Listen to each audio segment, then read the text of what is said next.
Et moi, quand j'ai reçu ce diagnostic-là, le 4 décembre 2020, je ne voulais pas survivre. C'était la dernière chose que je voulais, c'était survivre. Moi, je voulais vivre et bien vivre et passer à travers ce parcours-là avec le moins d'effets secondaires. Fait que c'est sûr que dépister un cancer plus tôt, ça donne plus de chances d'être guéri, mais aussi de mieux tolérer les traitements. Fait que puis si on se base sur les chiffres uniquement, une femme sur 8, par exemple, va avoir un cancer du sein dans sa vie.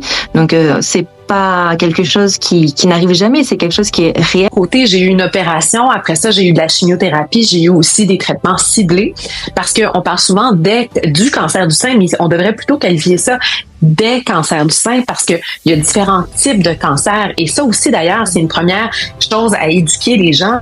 Ce n'est pas le même traitement pour plus on prend un cancer tôt, plus il va être facile à traiter, plus on va avoir des meilleures chances de rémission, mais aussi plus le parcours de soins va être plus facile. On va avoir des chirurgies moins invasives, des chimios parfois moins longues. Quelles ont été les mesures les plus utiles dans votre processus de traitement de ce cancer que vous avez eu à faire face?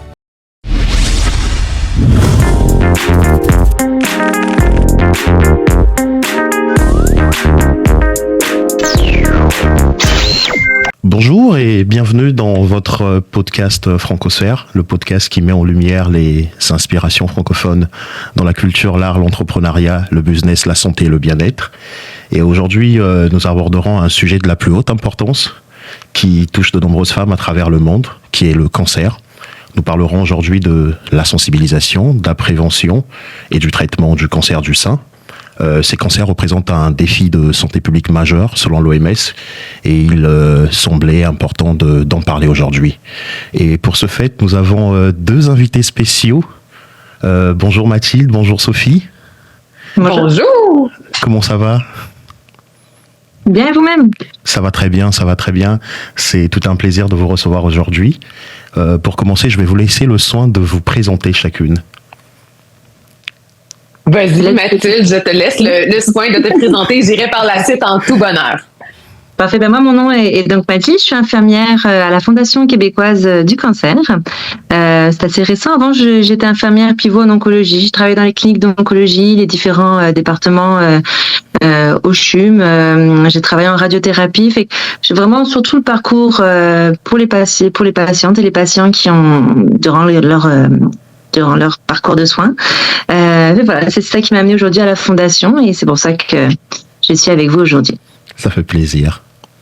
À vous le tour, Sophie. Et moi, Sophie Reyes, j'adore me définir comme une humaine curieuse avant tout. Donc, parcours extrêmement atypique, 20 ans en direction de marque, alliance stratégique, ma vie allait super bien jusqu'à temps que j'aie un diagnostic moi-même de cancer du sein en décembre 2020. Et c'est là où j'ai découvert tout un monde, soit le parcours hospitalier qui attend quelqu'un qui a un diagnostic comme ça. Et j'ai justement, maintenant, je redéfinis ma vie en tant qu'autrice conférencière et je travaille beaucoup à faire connaître, en fait, une autre version de l'histoire parce que malgré tout, il peut y avoir aussi du beau dans ces parcours-là. Très bien. Merci Absolument. Pour vos magnifiques présentations. La première question serait adressée à Mathilde. En tant qu'infirmière, vous avez parlé de votre parcours. Est-ce que vous pouvez nous en dire plus? Sur le parcours des femmes en face de façon générale? C'est ça. C'est sûr que c'est un parcours qui est compliqué, et puis c'est bien pour ça que c'est important de parler de sensibilisation, c'est que le parcours va être bien différent. Un diagnostic de cancer, c'est jamais une bonne nouvelle, mais le chemin à parcourir va être un peu différent selon le grade, le stade de progression du cancer. Il peut y avoir beaucoup de traitements. Il y a le département de radiothérapie qui va donner de radio-oncologie, qui va donner de la radiothérapie. Il y a souvent un passage en oncologie pour différents traitements également. Il y a toute la partie chirurgie. Fait que c'est sûr que nous, par exemple, on reçoit beaucoup d'appels à la ligne Info Cancer pour des femmes qui viennent d'avoir un diagnostic et qui cherchent un petit peu à savoir quel impact ça va avoir sur leur vie. Fait que nous, on essaye de leur expliquer avec toutes les connaissances qu'on a. Mais c'est bien important de comprendre vraiment que c'est un diagnostic de cancer. ça peut avoir un impact bien différent selon le plan de traitement qui va être défini. Et puis nous, on va les accompagner, leur répondre à toutes les questions qu'ils peuvent avoir durant tout le parcours de soins. Puis c'est important de le dire aussi après leur traitement, parce qu'il y a beaucoup de choses, lorsqu'on termine les traitements, ça n'est malheureusement pas toujours fini pour l'impact que ça a dans notre vie. Là, ça reste un poids, ça reste bien présent dans la vie des femmes et des hommes qui ont eu un cancer. Donc on va les accompagner durant l'ensemble, durant toute cette période-là. Et quelles sont les questions que vous recevez le plus souvent, les questions qui reviennent généralement? En fait, on reçoit vraiment, c'est très très large. Il va y avoir des gens qui n'ont pas de diagnostic, qui veulent savoir, ils ont découvert une tâche, ils veulent de l'information de façon générale, ils se posent des questions. Des fois, parfois, on a des femmes qui veulent avoir des enfants puis qui aimeraient être sûres que, ça n'arrivera pas, comment on fait pour le savoir. Ils ont eu de la famille et tout d'un coup ils se posent des questions. Est-ce que ma tante a eu un cancer? Est-ce que je suis à risque? Fait qu'on a vraiment, ça peut être de jeunes hommes par exemple qui vont trouver des masses sur leurs testicules, puis là ils se demandent quoi faire avec ça. C'est vraiment très large. Évidemment, beaucoup de gens qui viennent d'avoir leur diagnostic et qui cherchent ça, du soutien, de l'information, des ressources. Souvent, c'est ça, pour savoir quel impact ça va avoir sur leur vie. Après ça, c'est sûr qu'il y a souvent l'équipe traitante qui est présente. Donc, on a certaines questions sur des symptômes, mais c'est moins souvent. Et on a beaucoup de gens qui nous appellent après leur traitement parce que justement, ils ont plus de soutien nécessairement de l'équipe et malheureusement, il y a encore beaucoup de symptômes, beaucoup de difficultés. Donc souvent, les gens vont nous contacter. Puis il y a plus ou moins les mêmes services. Quand on a terminé nos traitements, on ne retrouve pas nécessairement les mêmes services que le centre hospitalier nous offrait. Donc à la Fondation, on offre des services de psychologie, sexologue, nutrition, de l'information avec les documentalistes, la ligne infirmière. Fait il y a de l'information. Parfois, les gens vont nous appeler pour du jumelage également avec des bénévoles. Donc, on a vraiment toutes ces demandes-là qui nous sont adressées. C'est aussi pour combler. Il y a beaucoup malheureusement de bris de service dans les hôpitaux. On manque de personnel. Fait que des fois, les gens nous appellent. On compense un petit peu malheureusement ces manques-là. Très bien. Et je vais me tourner vers Sophie. Dans votre présentation, vous avez parlé de votre côté conférencière, animatrice et autrice. Vous avez écrit un livre magnifique que j'ai eu la chance de lire, Un cancer en cadeau. Est-ce que vous pouvez nous partager votre expérience? Ben oui, mais en fait, je vais juste continuer. En fait, on met l'accent sur deux mots que Mathilde a dit que je trouve essentiels. Mm-hmm. C'est lorsqu'on reçoit un diagnostic, on a des questions et on a besoin de soutien. Très bien. Puis au-delà de ça, en fait, quand moi j'ai reçu mon diagnostic, j'ai senti que j'étais laissée à moi-même parce que j'ai eu la chance d'avoir un diagnostic quand même en une demi-heure, ce qui n'est pas nécessairement donné à tous. Hein. Il y en a qui reçoivent ça rapidement par téléphone. Moi, j'ai eu ce petit accompagnement-là, mais attendez, là, en une demi-heure, là, on vient de recevoir un diagnostic qui va changer notre vie. On a plein de questions, puis plein de questions qu'on ne sait même pas qu'on a. Puis on repart bredouille avec 2-3 petits dépliants. En fait, c'était vraiment ça. Dont, dans mon cas, un petit dépliant qui était marqué dessus comment expliquer un cancer à un enfant. Donc, je suis partie sans rien. Et c'est comme ça l'histoire du livre, Yann, pour répondre à la question, c'est venu de mon propre besoin. Donc, mon besoin de me dire, attends, mais ça se peut pas. Lorsque je suis tombée enceinte de ma fille en 2012, le Québec offre un livre qui s'appelle Le mieux vivre. Ma vie n'était pas en danger, j'avais 9 mois pour préparer. Là, j'ai un diagnostic de maladie grave et je repars avec rien. Donc, j'ai eu envie de créer l'outil que moi-même j'aurais aimé lire, c'est-à-dire un outil d'accompagnement et un outil qui répond aux questions. Donc, et la première partie du livre, c'est vraiment, on manque de repères, on manque de références. Donc, j'ai voulu raconter ma propre histoire. Puis d'entrée de jeu, je le dis, chaque histoire est unique. Hein? Puis Mathilde, vous autres à la Fondation, vous accompagnez des milliers de personnes qui ont tous des histoires uniques. Moi, c'est mon histoire, ceci est la mienne, mais j'utilise cette histoire-là pour faire le pont vers la section 2 du livre qui s'appelle, en fait, Comprendre. Donc, on apprend de mon histoire, mais on comprend dans la section 2. Mm-hmm. Et c'est quoi la section 2? C'est que j'ai réuni 107 médecins spécialistes chercheurs au sein d'une même couverture qui répondent à ces questions fréquentes-là. Donc, ça peut être qu'est-ce que c'est de la radiothérapie? Qu'est-ce que c'est de la chimiothérapie?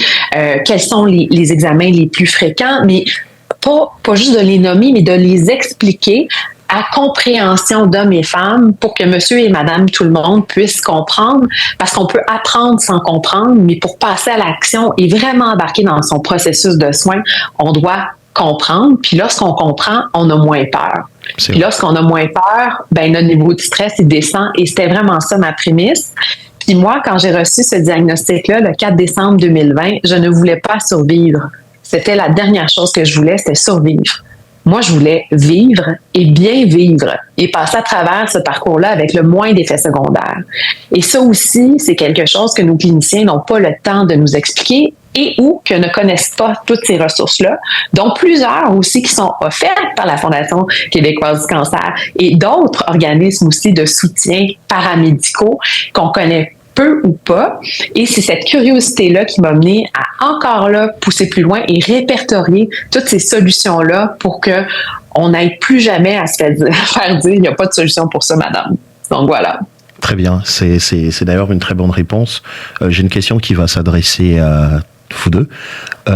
Quels sont selon vous les défis auxquels font face les femmes lors du dépistage ?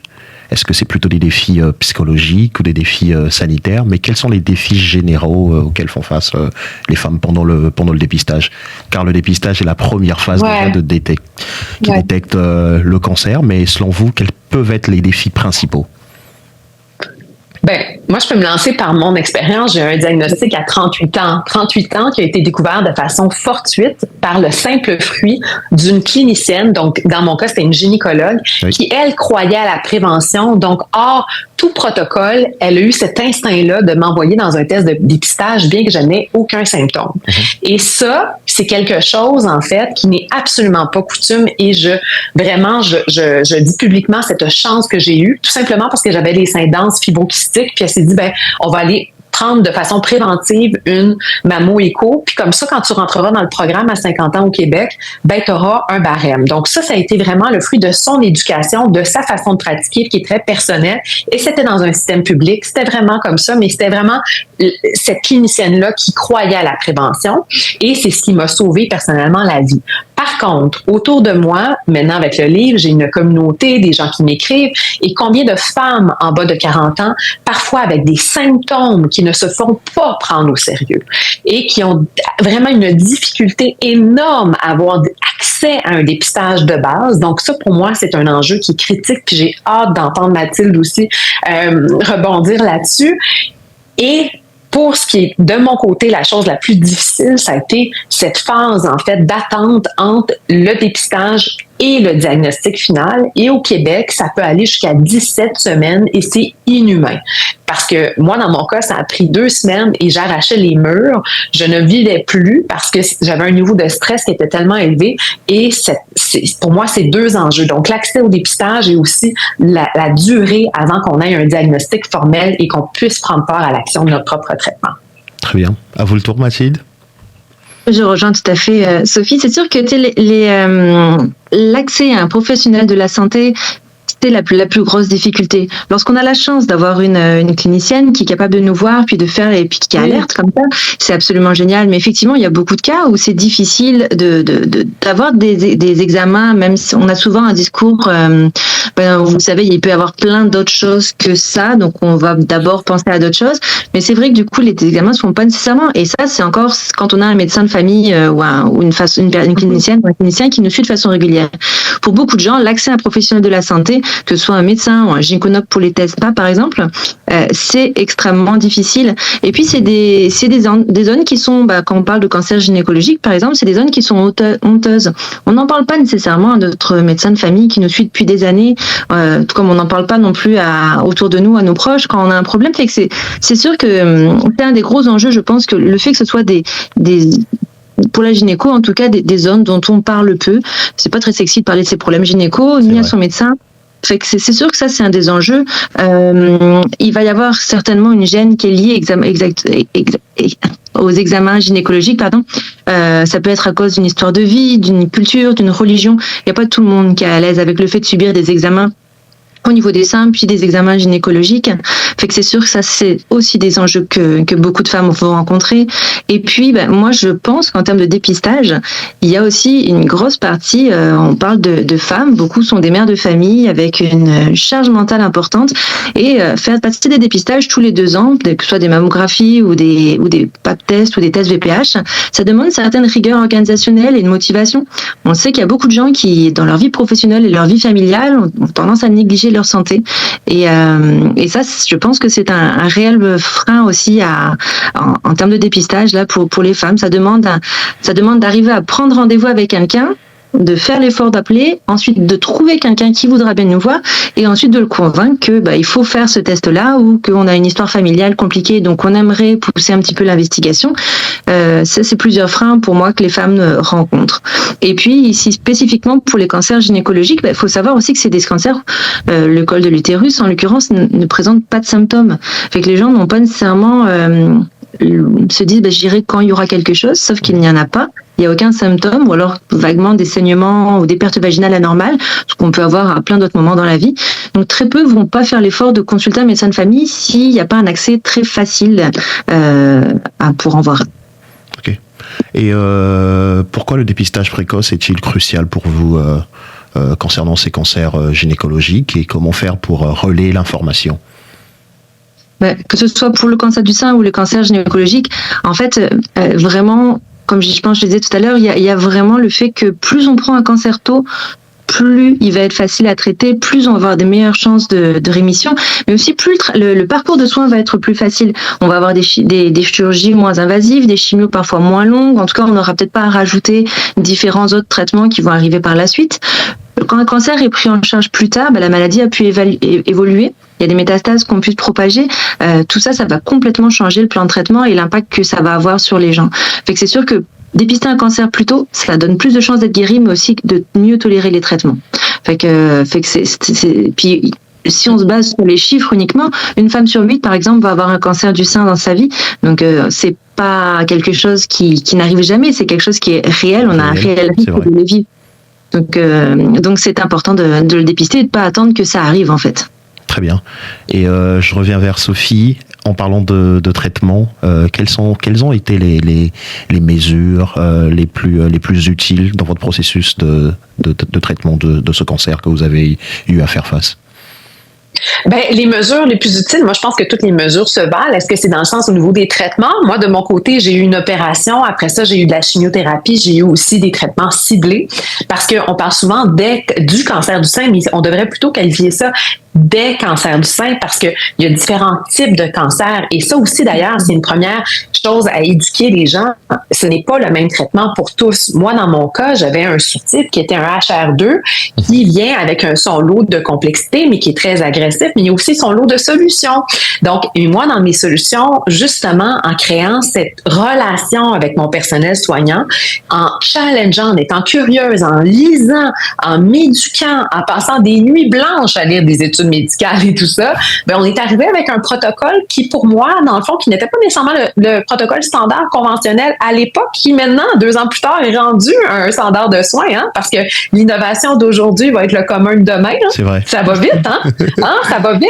Puis moi, c'est parce que je lisais ce qui se faisait aux États-Unis, je lisais ce qui se faisait, puis j'étais, hey, avez-vous pensé à? Qu'est-ce que vous pensez d'eux? Et en étant en mesure d'avoir une posture de patient participant, et là, je mets beaucoup l'accent là-dessus parce que j'en ai même fait un documentaire qui sort à tout.tv dans quelques jours, parce que pour moi, c'est important, mais en étant patient participant puis en communiquant avec mon processus, avec mon personnel soignant, j'ai pu faire ce protocole-là, donc chimiothérapie conventionnelle, mais en plus de ça, des traitements ciblés sur un an, puis une autre molécule de traitement ciblé, mais de façon très orale, mais pas très orale, orale point, dans le fond, l'année qui en a suivi, mais j'ai aussi 33 jours en salle de chimiothérapie, de radiothérapie qui s'en est suivi. Donc, j'ai eu la totale. Mais au-delà de ça, j'ai eu plein de soins complémentaires en complément de mes traitements. Et je crois, en fait, et j'en suis convaincue, et je ne sais pas qu'est-ce qui a fait la différence, parce que j'ai essayé plein de choses, mais je suis convaincue que c'est la synergie aussi des deux qui ont pu faire que j'ai passé à travers ce parcours-là qui a duré 2 ans avec du bonheur, oui, de la douceur, de la vitalité et peu ou pas d'effets secondaires. À 100%. Très bien. C'est fou, hein? Et je n'ai même pas perdu mes cheveux. Donc, grâce à un casque prégérant. Donc, de là, cette curiosité-là et cette envie d'aller plus loin. Très bien. En parlant de curiosité, ça me pousse à vous poser aussi une question qui me vient en tête. Il y a des programmes de soutien financier qui sont mis en place. Il y a aussi des ressources disponibles pour les cancers du sein et tout ce qui est tous les autres fléaux. Mais comment les rendre plus accessibles et quelles sont selon vous ces ressources-là en fait ici au Québec et partout aussi au Canada auxquelles peuvent être c'est des ressources qui peuvent être accessibles pour tous? Oui, Mathilde, j'imagine que c'est une question que vous répondez régulièrement. C'est sûr que moi, de mon côté, comment faire, c'est d'en parler puis d'être curieux parce que c'est en fait, l'hôpital nous en parle pas souvent. Hein, donc, c'est souvent dans une autonomie. C'est pour ça qu'il y a des lignes comme vos lignes vos lignes dédiées aux patients à la Fondation québécoise du cancer. Je pense qu'elles sont plus qu'essentielles parce qu'elles créent des ponts puis elles mettent en valeur et en lumière ces possibilités-là. Mais je serais curieuse de voir où vous les dirigez directement aux patients. Ben, moi, je vais partager ma propre expérience et puis passer la main à Mathilde. J'ai ma mère a été atteinte du cancer il y a 8 ans. Puis je sais qu'il y a une campagne aussi qui a été mise en place ici au Québec. Je crois que c'était en Bain-de-Rôle. Une campagne de sensibilisation aussi liée à la question. Okay. Mais je pense qu'il faut plus relayer l'information et c'est pour ça que je trouve utile de mettre en avant les ressources disponibles actuellement. Ben oui, Dorothée, en fait, qui est derrière cette campagne de Tétons bien drôle, elle écrit dans le livre, en fait, le chapitre « Pas tous égaux contre le cancer », parce que ça aussi, hein, il y a une grande sensibilité, puis il faut en parler, dans le fond, des communautés. L'information, tu l'as dit tout à l'heure un peu, Mathilde, il y a vraiment des différences culturelles. Il y a aussi, même si on pense au cancer triple négatif, qui est un sous-type de cancer où il y a une pondérance qui est beaucoup plus élevée dans les communautés noires, entre autres. Ne serait-ce que du dépistage qui est fait beaucoup plus tard aussi. Donc, il y a vraiment beaucoup d'éducation à faire et je salue le travail de Dorothée qui est extraordinaire avec cette campagne-là où est-ce qu'elle a su mobiliser des communautés. Donc, plusieurs communautés, c'est une de ses plus grandes forces. J'adore cette femme. Moi, pour répondre, dans le fond, je vais répondre en 2 points. D'abord, la partie ressources. Quelles sont les ressources disponibles? Il y a plusieurs organismes et associations qui sont disponibles pour les femmes atteintes de cancer. Beaucoup d'outils également qui ont été publiés comme votre livre. Et spécifiquement pour le cancer du sein, il y a la Fondation du cancer du sein du Québec, qui a un programme financier avec Ruban Rose, une clinique médicale virtuelle qui est vraiment très intéressante. Il y a également le site du Centre des maladies du sein de Québec, qui est un très bon site d'information. Pour le cancer du col de l'utérus, il y a le Cancer Ovaire Canada qui en fait qui est plus spécifique pour l'ovaire, mais qui prend en charge tous les cancers gynécologiques. Puis bien sûr, moi, pour toutes les personnes atteintes de cancer, je parlerai de la Fondation québécoise du cancer pour laquelle on travaille. Elle offre plusieurs services de soutien. Donc, je disais une ligne infirmière pour nous appeler. On offre des séances de psychologie, de nutrition, de sexologue, du jumelage, de la massothérapie, de l'art-thérapie, de la physiothérapie, des centres d'hébergement pour que les gens puissent résider proche de leur centre hospitalier. Il y a un programme de soutien financier et puis un programme d'aide juridique également avec Jury Pop. Tout ça, c'est des ressources qui, à mon avis, sont absolument nécessaires en fait pour les patients. Mais il faut savoir vraiment que la réalité, c'est que le Québec a une offre assez inégale en termes de ressources sur les régions. Les personnes qui vivent en région éloignée n'ont pas accès aux mêmes ressources et parfois ont même du mal à les trouver. Fait que moi, je recommanderais à toute personne ayant un cancer de contacter les documentalistes de la Fondation québécoise du cancer au 1-800-363-0063. Elles ont une connaissance absolument formidable des ressources qui existent. C'est quelque chose qui est vraiment mis à jour de manière régulière. Et en fait, elles peuvent vraiment renseigner les gens sur tout ce qui est ouvrage qui existe, mais également toutes ressources autour de chez eux qui peuvent leur être bénéfiques durant leur parcours de soins. Très bien. Donc ça, c'est vraiment la partie pour les ressources. Pour ce qui est de promouvoir un petit peu toutes ces ressources-là, c'est sûr que les stratégies, elles sont connues. Il y a la communication, l'information, la sensibilisation, en parler dans les médias comme on le fait aujourd'hui, avoir des porte-paroles sur les réseaux sociaux, puis assez diversifier en essayant d'avoir du monde dans différentes communautés, des campagnes de communication, TV, Internet, affiches, tout ça, c'est des choses qui marchent déjà. Moi, je pense aussi arriver vraiment au niveau plus gynécologique, mais arriver à ce que les maladies gynécologiques ne soient plus un sujet tabou. Je pense par exemple il y a un gynécologue en France qui publie des petites vidéos sur les réseaux sociaux, des vidéos courtes sous forme de questions-réponses. Ça traite de plein de problèmes gynécologiques, puis c'est ce genre d'initiative qui permet de normaliser la chose, puis de faciliter la discussion au sein des familles, au sein des communautés. Il faut informer la population sur les programmes de dépistage, sur les bonnes habitudes de vie. On le martèle depuis des années, mais ça reste quand même que c'est essentiel. Et puis sur le fait qu'il est important d'observer son corps. Oui. On parle plus d'autopalpation maintenant comme outil de dépistage pour le cancer du sein, mais vraiment, il faut apprendre à connaître son corps, à surveiller les changements. Nous, on a beaucoup d'appels de gens qui découvrent des nouvelles masses, des nouvelles tâches. Et quand on les questionne, en fait, ils ont aucune idée de combien de temps c'était là, à quoi ça ressemblait avant. Et c'est vrai que c'est essentiel d'apprendre à surveiller son propre corps. Il faut agir auprès des hommes, je pense, qui comprennent aussi qu'ils sont concernés dans tout ça, qu'ils ont un rôle à jouer en se protégeant lors des rapports sexuels pour éviter de transmettre des maladies comme le VPH, qui est responsable qui est un facteur de risque du cancer du col de l'utérus. Ils sont aussi des partenaires dans la détection des masses au niveau des seins, dans la transmission d'informations auprès des femmes qui les entourent, et puis aussi parce que les cancers du sein peuvent les affecter, même si c'est plus rare. Je pense qu'il faut sensibiliser aussi les professionnels de la santé. On a une grosse population qui n'a pas de médecin de famille, et lorsqu'on a la chance d'arriver à voir un professionnel de la santé pour parler peut-être d'autre chose, d'un mal de tête qu'il y avait, c'est peut-être le moment aussi du médecin de poser la question, est-ce que c'est quand votre dernier test PAP, c'est quand vous avez eu un dernier examen des seins, vraiment que les professionnels de la santé aussi soient attentifs à ça. Un autre point, c'est de continuer la sensibilisation dans les milieux scolaires, en informant les jeunes, en les éduquant à l'autosurveillance, comme j'en parlais avant. Parce qu'en fait, si c'est pas une habitude qu'on prend jeune, c'est un peu comme le brossage de dents, hein, c'est difficile à l'acquérir plus vieux. Et donc vraiment de mettre ça dans les têtes de nos jeunes qu'ils sont responsables de leur propre santé. Puis il y a plein de façons dont on peut imaginer après pour le dépistage, d'incitation par la poste comme pour les mammographies. Ça pourrait être une façon de faire penser aux femmes à faire leur test gynécologique régulièrement, le test VPH ou le test PAP. Faciliter peut-être les examens gynécologiques, c'est pas facile d'avoir un rendez-vous avec un professionnel, fait que les cliniques mobiles, ça pourrait être une solution, ou les IPS qui offrent des cliniques de test PAP, ça pourrait être aussi des solutions à envisager. Oui. Et puis, on a un peu fait le tour. On a parlé de ressources, de prévention, de sensibilisation.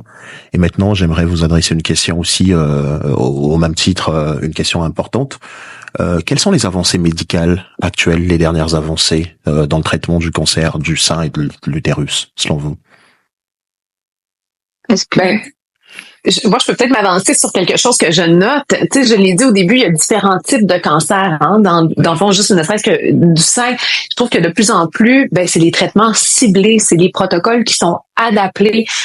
On est moins dans le one size fits all, comme on disait dans le temps. Donc vraiment un traitement universel pour tous. Puis un petit peu tout à l'heure, quand je faisais le parallèle, que ce qu'on m'a proposé ou le dialogue que j'ai créé il y a 3 ans est déjà rendu là.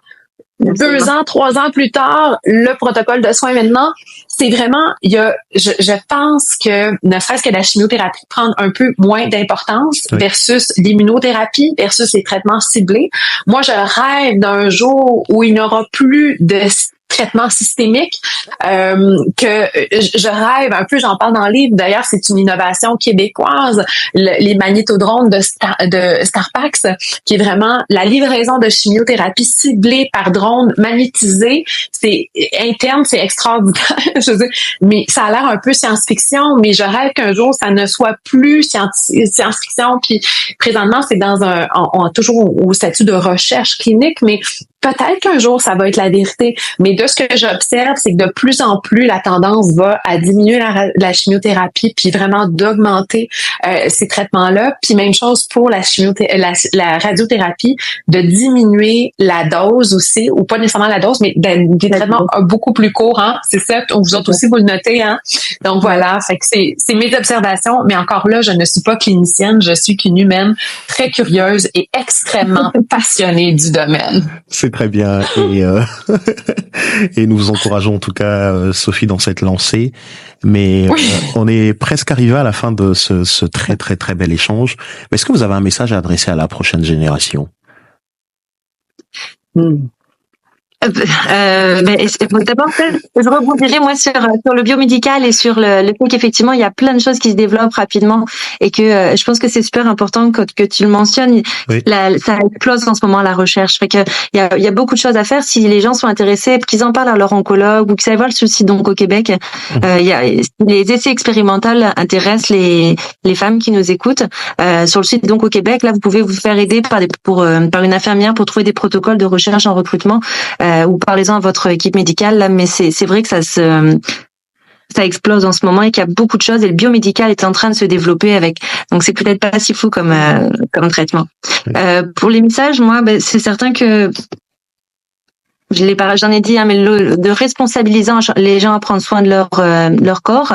Et puis j'espère que le gouvernement va continuer sur sa lancée. Il y a eu récemment, là, il y a eu les plans d'action du programme québécois en cancérologie 2024-2026 qui proposait l'abaissement de l'âge de la mammographie de 50 à 40 ans.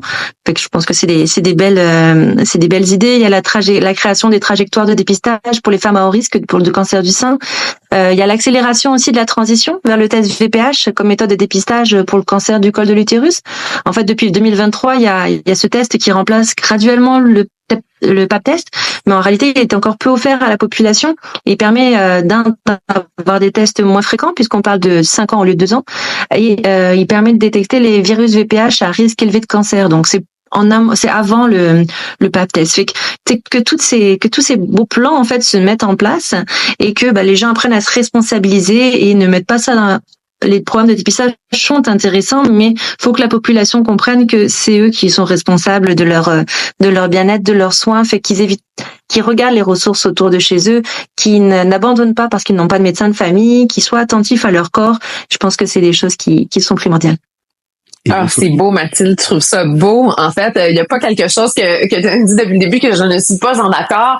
Et j'aime le mot responsabilité parce que, en fait, moi, ce que j'invite les gens, c'est à reprendre leur pouvoir d'agir, dans le fond, reprendre leur responsabilité en santé. Lorsqu'on a un diagnostic, on ne reprend pas une culpabilité, on reprend vraiment une responsabilité et la nuance est très forte entre les deux.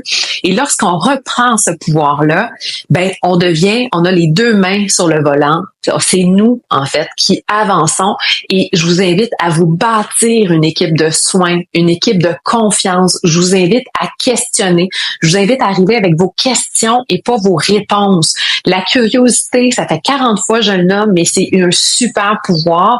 Donc, les médecins sont spécialistes de la maladie. Mais nous, on peut être spécialiste de la santé et prendre part à notre processus de soins. Donc, c'est vraiment ce que j'aime dire. Et je rebondirai parce que c'est un des gros enjeux. Les gens ne posent pas les questions à leur médecin ou ils s'en sentent pas le droit.